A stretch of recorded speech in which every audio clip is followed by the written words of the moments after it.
সিকিমের silk route যাত্রার আজ চতুর্থ দিন, আর সকালটা শুরু হলো একদম স্বপ্নের মতো, এক সুন্দর আবহাওয়ার সাথে। জুলুকের এই ছোট্ট হোমস্টে চারিদিকে উঁচু পাহাড়ে ঘেরা, আর মাঝখানে যেন এক শান্ত ভ্যালি। ভোরের আলো ধীরে ধীরে পাহাড়ের মাথায় এসে পড়ছে, আর সোনালি রোদে পুরো জায়গাটা যেন একদম অন্যরকম লাগছে। ঘুম ভাঙতেই জানলার বাইরে তাকিয়ে মনে হচ্ছিল এমন একটা সকাল হয়তো খুব কমই জীবনে আসে। হোমস্টের বাইরে বেরোতেই দেখা পেলাম আমাদের আজকের দুই সঙ্গীর দুটো পাহারাদার কুকুর চুপচাপ আমাদের চারপাশে ঘুরে বেড়াচ্ছে, যেন এই জায়গাটার আসল মালিক ওরাই। আর তোমাদের দিদি ভাই এদের দেখে খুব ভয় পাচ্ছিল। আমি যত বোঝাচ্ছিলাম যে ওরা কিছু করবে না, ওরা কামড়াবে না, কিন্তু তবুও কিছুতেই মানতে চাইছিল না, শুধু ভয় পাচ্ছিল এদেরকে। এই পাহাড়ি নির্জনতায় এই ছোট ছোট মুহূর্তগুলোই আসলে সবচেয়ে বেশি মনে থেকে যায়। এরপর হোমস্টের দাদা গরম গরম চা দিয়ে গেলেন, ঠান্ডা হাওয়ার মধ্যে হাতে এক কাপ গরম চা। এই অনুভূতিটা ভাষায় বোঝানো সত্যিই কঠিন। চা খেতে খেতে আমরা চারপাশের দৃশ্য উপভোগ করছিলাম। পাহাড়, মেঘ আর সকালের সেই নীরবতা সব মিলিয়ে একদম শান্ত একটা শুরু। তারপর এলো আমাদের প্রিয় পাহাড়ি ব্রেকফাস্ট, গরম গরম ম্যাগি। এই ম্যাগির স্বাদটা যেন শুধু খাবার নয়, এটা যাত্রার একটা অংশ, একটা স্মৃতি। সব কিছু গুছিয়ে নিয়ে আমরা প্রস্তুত হলাম আজকের নতুন দিনের জন্য, কারণ আজকের দিনটা আমাদের জন্য খুবই স্পেশাল। আমরা প্রথমবার আজ বরফ দেখব, যেটা এতদিন শুধু ছবিতে দেখেছি। আজ সেটা সামনে থেকে অনুভব করব। আর তার সাথে থাকছে বাবা মন্দির দর্শন। সিকিমের এই পাহাড়ি রাস্তা, সিল্ক রুটের ভেতর দিয়ে আজকের যাত্রা হতে চলেছে আরও বেশি এক্সাইটিং। নতুন পথ, নতুন অভিজ্ঞতা আর নতুন গল্প নিয়ে চলুন শুরু করা যাক আজকের এই সুন্দর যাত্রা।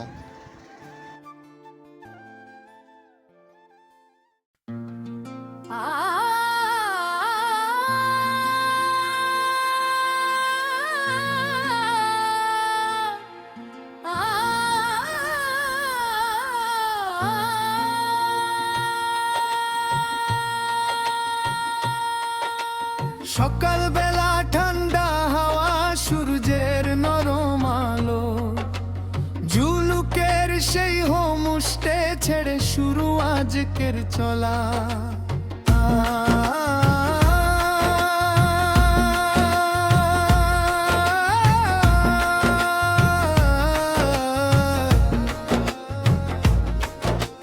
গরম চার নাস্তা খেয়ে সবাই রেডি, আজ 8 জন মিলে বেরিয়ে পড়ি নতুন দিনের স্বাদ। বিশ্ব গৌরব, হৃদয় সৌরভ, হাসির রোল ওঠে।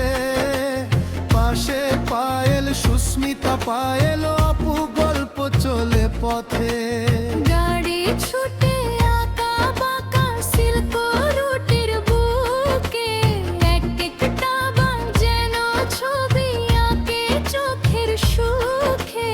নিচে গভীর খাদ, উপরে নীল আকাশ, পাহাড়ি এই রাস্তায় মনটা হয় ওরা। এই আঁকা বাঁকা পথে চলে আমাদের গান, ওর ছোঁয়ায় ভরে ওঠে ভালোবাসার প্রাণ। সিল্ক রুটের ডাকে আজ হারিয়ে যাই আমরা, পাহাড়ি এই সুরে ভেবে যায় জীবনের সব কামনা।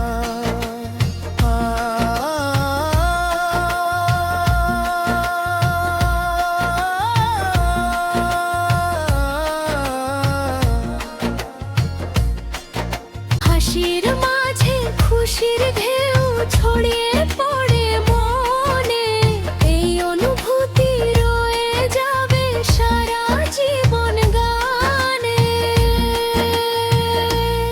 এই আঁকা বাঁকা পথে চলে আমাদের গান, বরফ ছুঁয়ে জেগে ওঠে 8 জনের প্রাণ। বিশ্ব গৌরব, হৃদয় সৌরভ, বন্ধুত্ব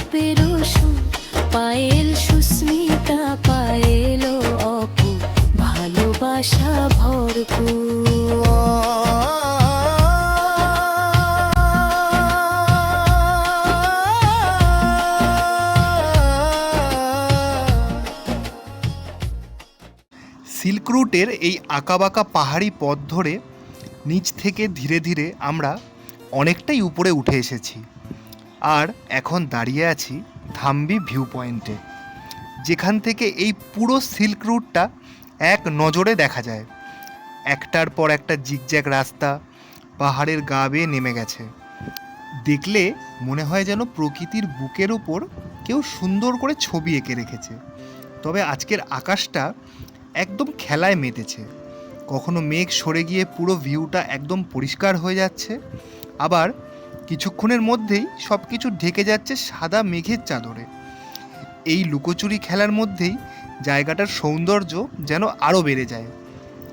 এখানে দাঁড়িয়ে শুধু একটা দৃশ্য নয়, একটা অনুভূতি উপভোগ করা যায়, যেখানে পাহাড়, মেঘ আর এই পথ সব মিলিয়ে তৈরি করে এক অসাধারণ মুহূর্ত।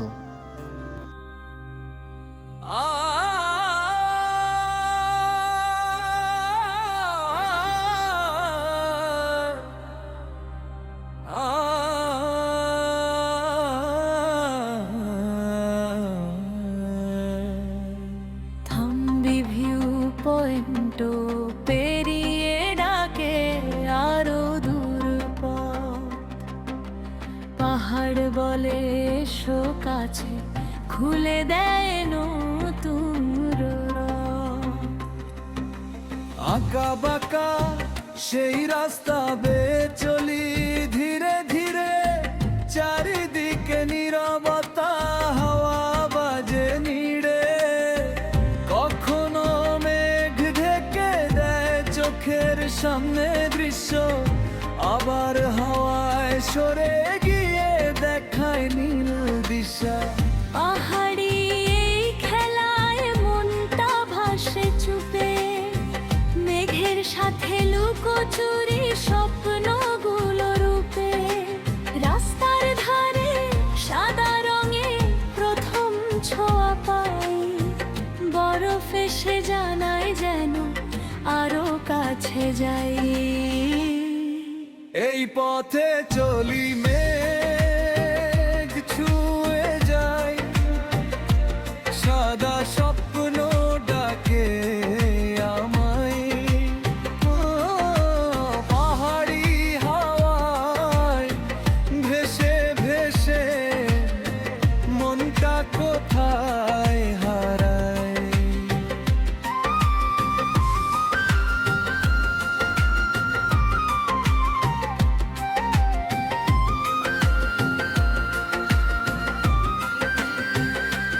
যত উপরে উঠি আমরা তত সাদা হয় পথ। অল্প অল্প বরফ যেন ছড়িয়ে দেয় রতনরত। চাকার নিচে কচমচ শব্দ, শীতের নরম ছোঁয়া।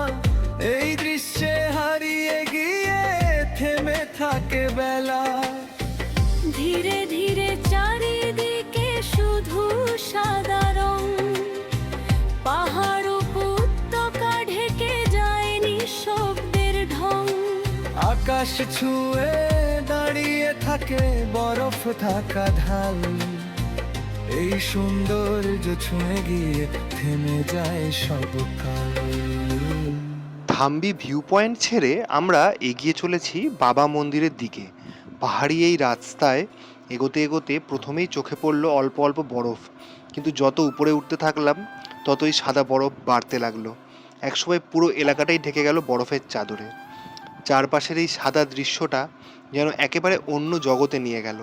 আমরা গাড়ি থামিয়ে নেমে পড়লাম, অনেক ছবি তুললাম, ভিডিও বানালাম, আর তারপর শুরু হলো বরফ নিয়ে মজা, হাসি, খেলা আর ছোট ছোট মুহূর্তে ভরে উঠল সময়টা। এই অভিজ্ঞতাটা সত্যিই একদম প্রথমবারের মতো। এই মুহূর্তগুলো কখনো ভোলা যাবে না। এই পথে চলি সাদা মায়া, মেঘ আর বরফের সাথে। নীরবতার এই সুর বেঁধে রয়ে যায় প্রাণীর মাঝে। কথা বলে না কেউ, তবু সব কিছুই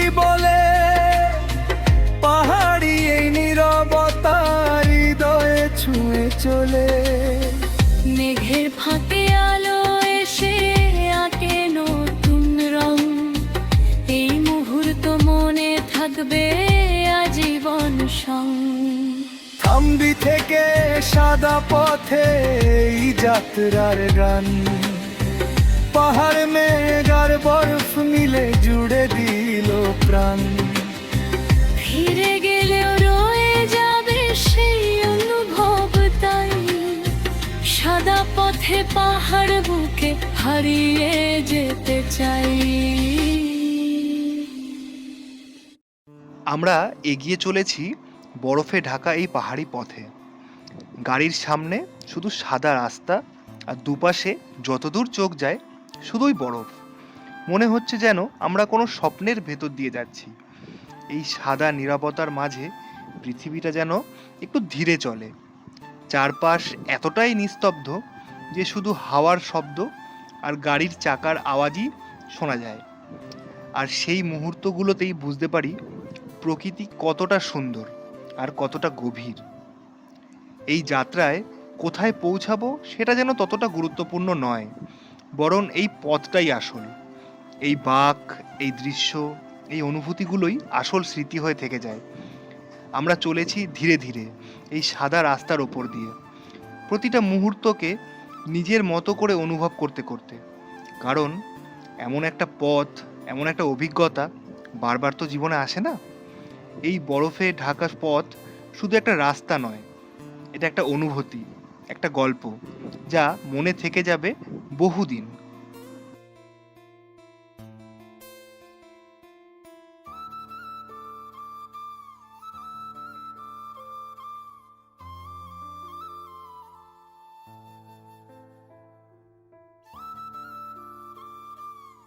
অনেকটা পথ অতিক্রম করে ধীরে ধীরে আমরা পৌঁছে গেলাম আমাদের আজকের একটা অন্যতম গুরুত্বপূর্ণ ডেস্টিনেশন, সেটি হচ্ছে ওল্ড বাবা মন্দির। চারিদিকে তাকালে শুধু সাদা বরফ, পাহাড়, রাস্তা, গাছ সব কিছু যেন বরফের চাদরে ঢাকা। এই দৃশ্যটা সত্যি একেবারে অবিশ্বাস্য। গাড়ি থেকে নেমে আমরা জুতো খোলার নির্দিষ্ট জায়গায় জুতো খুলে নিলাম। তারপর শুরু হলো ওপরে ওঠার সেই সিঁড়ির পথ। একটার পর একটা সিঁড়ি পেরিয়ে ঠান্ডা হাওয়ার মধ্যে ধীরে ধীরে আমরা উঠে চলেছি। শ্বাস একটু ভারী হয়ে আসছিল, কিন্তু সামনে যে জায়গাটার অপেক্ষা করছে তার টান ছিল আরও বেশি। অবশেষে আমরা পৌঁছে গেলাম বাবা মন্দিরে।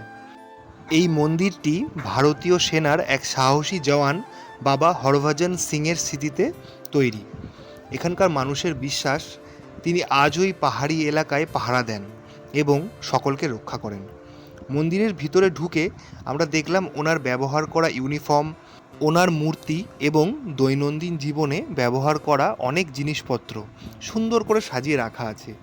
এই জিনিসপত্রগুলো শুধু ইতিহাস নয়, এগুলো যেন একজন সৈনিকের জীবনের গল্প, যা দেখলে নিজের থেকেই একটা শ্রদ্ধা আর আবেগ তৈরি হয়। চারপাশের নীরবতা, ঠান্ডা হাওয়া আর সেই বিশ্বাস, সব মিলিয়ে এই জায়গাটার একটা আলাদাই আধ্যাত্মিক শক্তি আছে। কিছুক্ষণ সেখানে সময় কাটিয়ে সেই অনুভূতিটা মনে নিয়ে আমরা আবার নিচে নেমে এলাম। এরপর আমরা চলে এলাম আর্মি ক্যান্টিনে। এখানে গরম গরম মোমো, ব্রেড পকোড়া, সিঙাড়া আর এক কাপ কফি, এই ঠান্ডার মধ্যে যেন একদম পারফেক্ট কম্বিনেশন। খাওয়া দাওয়ার পর আবার একটু বরফ নিয়ে খেলা, হাসি, মজা আর ছোট ছোট মুহূর্তে ভরে উঠল সময়টা। তারপর আবার শুরু হলো আমাদের পরবর্তী যাত্রা।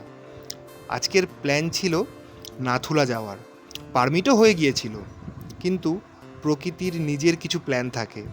অতিরিক্ত বরফ পড়ার কারণে নাথুলার রাস্তা বন্ধ হয়ে গেছে, তাই একটু আফসোস থাকলেও নিরাপত্তার কথা ভেবে আমাদের ফিরে আসতে হলো। এবার আমরা রওনা দিলাম গ্যাংটকের দিকে। নতুন শহর, নতুন গল্প, আর এই যাত্রার পরবর্তী অধ্যায়ের দিকে আমরা এগিয়ে চললাম। চারিদিক সাদা, নীরবতায় ঘেরা, একটা পথ যায় দূরে অজানা ভোরের দিকে।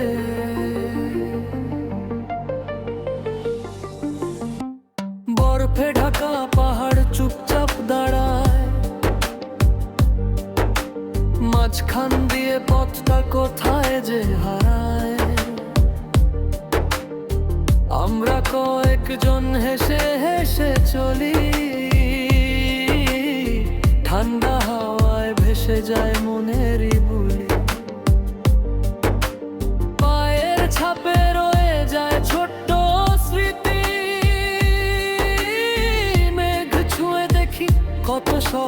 প্রীতি, এই যাত্রা শুধু ভোরা নয়, নিজেদের খুঁজে পাওয়ার ইশারা। বরফের পথে একসাথে হাঁটি, হারালেও পাশে থাকি, এটাই খাঁটি। অজানা পথে ভয় কিসেরা, বন্ধুত্বই আজ সবচেয়ে বড় সার। বরফের পথে একসাথে হাঁটি, হারালেও পাশে থাকি, এটাই খাঁটি। বাবা মন্দির থেকে বেরিয়ে আবার সেই বরফে ঢাকা পথ অতিক্রম করে আমরা ধীরে ধীরে নেমে এলাম রংলি বাজারে। তখন দুপুর হয়ে গেছে আর সবারই বেশ খিদে পেয়ে গিয়েছিল, তাই আমরা একটা রেস্টুরেন্টে ঢুকে অর্ডার দিয়ে দিলাম চাউমিন, ফ্রাইড রাইস আর চিকেন।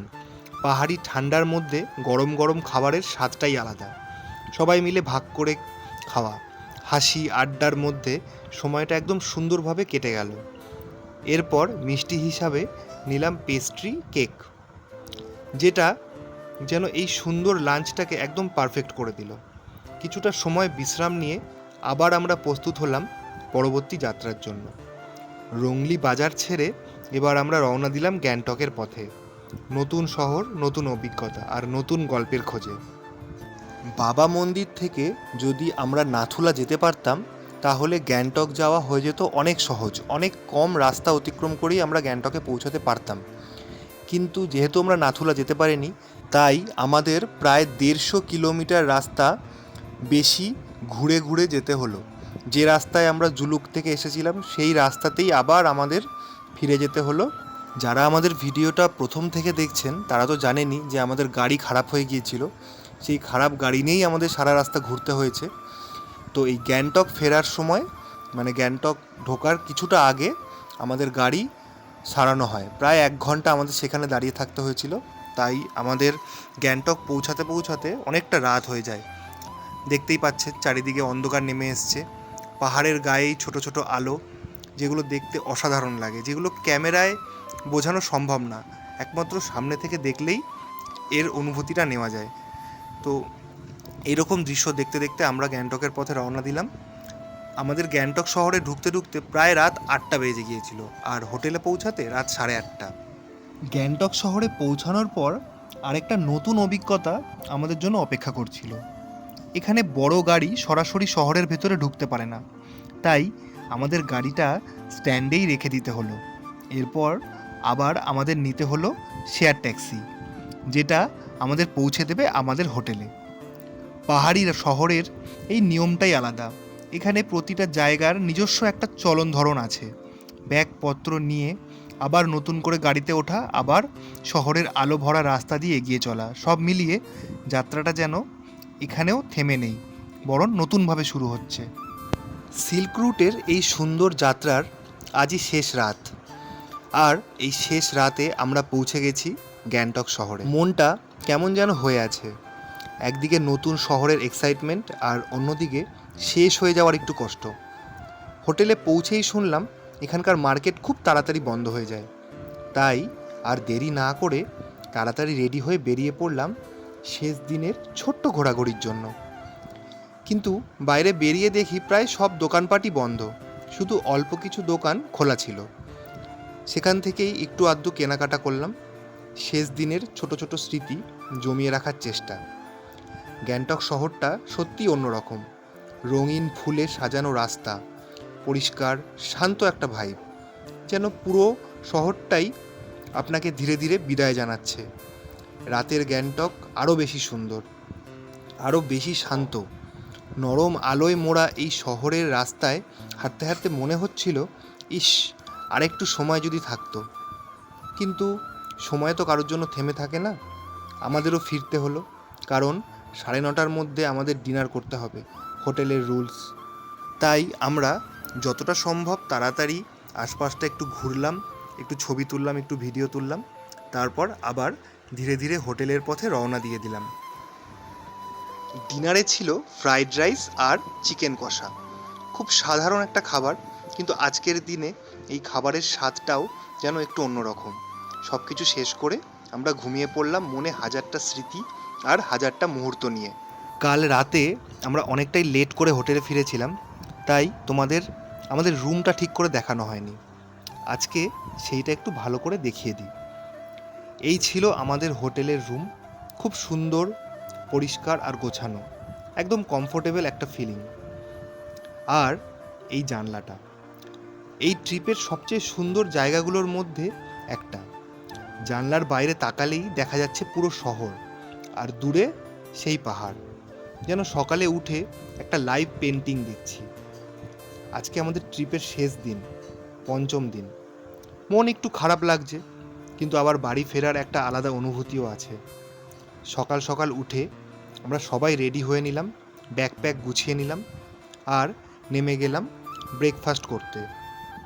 আমরা ছিলাম মাঝের ফ্লোরে, সেখান থেকে 2টো ফ্লোর নিচে ওদের খাওয়ার জায়গা। একদম নিচে একটা সুন্দর ছোট্ট চৌবাচ্চা রয়েছে, যেখানে খুব সুন্দর অ্যাকোরিয়ামের মাছগুলো এরা রেখেছে। দেখতেও খুব সুন্দর লাগছে। সেগুলো দেখতে দেখতেই আমরা চলে এলাম খাওয়ার জায়গায়। আজকে আমাদের ব্রেকফাস্টে ছিল একদম সিম্পল, ম্যাগি, ডিম সেদ্ধ, ব্রেড আর বাটার। কিন্তু এই ঠান্ডা আবহাওয়ায় এই সাধারণ খাবারটাও যেন অসাধারণ লাগছিল। সব কিছু শেষ করে এবার বেরিয়ে এলাম হোটেল থেকে। এই হোটেলের নাম ছিল গুরুতাশি। হোটেল থেকে আমরা একে একে বেরিয়ে এলাম। হোটেলটা রাস্তা থেকে অনেকটাই নিচে ছিল, তাই ব্যাগ নিয়ে যেতে একটু কষ্টই হচ্ছিল। তো আমরা দুজনে মিলে শেয়ার করে ব্যাগগুলোকে নিয়ে নিলাম। রাস্তার ধারে খুব সুন্দর একটা ফুলের দোকান ছিল, ফুলও বিক্রি হচ্ছিল, ফুলের গাছও। তো সেটাই একটু দেখছিলাম। তারপর আমাদের যেহেতু ট্যাক্সি করে আমাদের স্ট্যান্ডে যেতে হবে, সেখানেই আমাদের গাড়ি দাঁড়িয়ে আছে, তো সেই জন্য আমরা ট্যাক্সির জন্য অপেক্ষা করতে লাগলাম।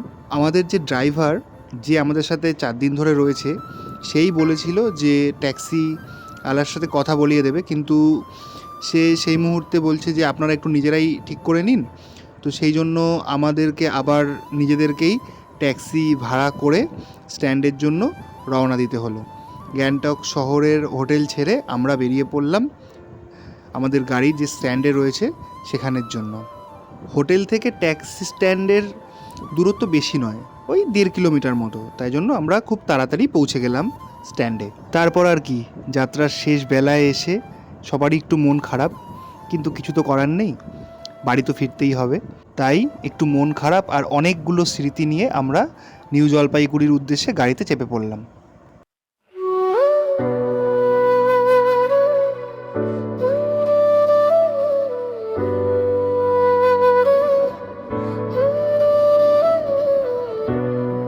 গত রাতটা কেটে গেল গ্যাংটকের হোটেলে। সবাই ছিলাম, তবু কেমন যেন চুপচাপ ছিলাম ভেতরে ভেতরে।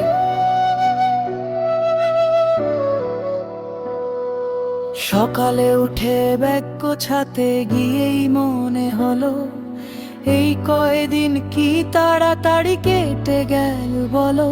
কেউ মজা করছে, কেউ ভিডিও তুলছে, কিন্তু চোখের কোণায় একটু আলাদা কিছু লুকোচ্ছে।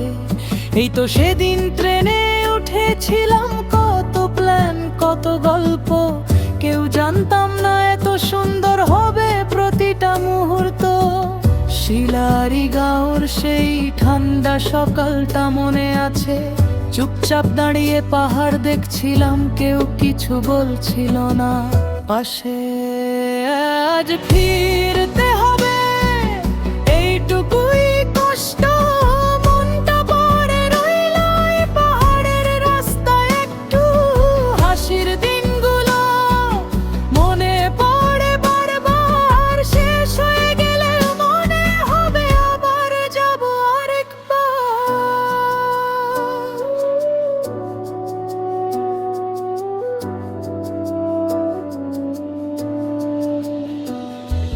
লুঞ্চকের সেই বনফায়ার, আগুনের পাশে বসা, হাসতে হাসতে পেট ব্যথা কি যে ছিল সেই সময়টা। রাস্তায় থেমে মোমো খাওয়া, কফির কাপে ধোয়া, ছোট ছোট এই মুহূর্তগুলোই আসলে সবচেয়ে বড় পাওয়া। ঝুলুকের সেই আঁকা বাঁকা রাস্তা মাথা ঘুরে যেত, তবুও জানালা দিয়ে তাকিয়ে থাকতে মনটা চাইতো। আর প্রথমবার বরফ দেখা, সত্যি বলছি ওই মুহূর্তটা ভাষায় বলা যায় না। আজ ফিরতে হবে এইটুকুই কষ্ট, তবু মনে হচ্ছে কিছু একটা ফেলে যাচ্ছি পেছনে। ছবিগুলো থাকবে, ভিডিও থাকবে ঠিকই, কিন্তু এই ফিলটা সেটা কি আর ফিরে পাবো কখনোই?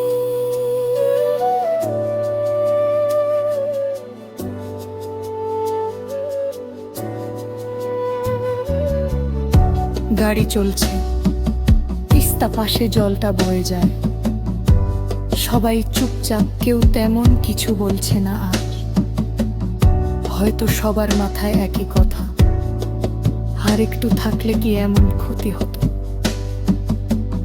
নিউ জলপাইগুড়ি পৌঁছে আবার সেই চেনা ভিড়, কিন্তু আমরা জানি এই কয়দিনটা আলাদা ছিল ভীষণ।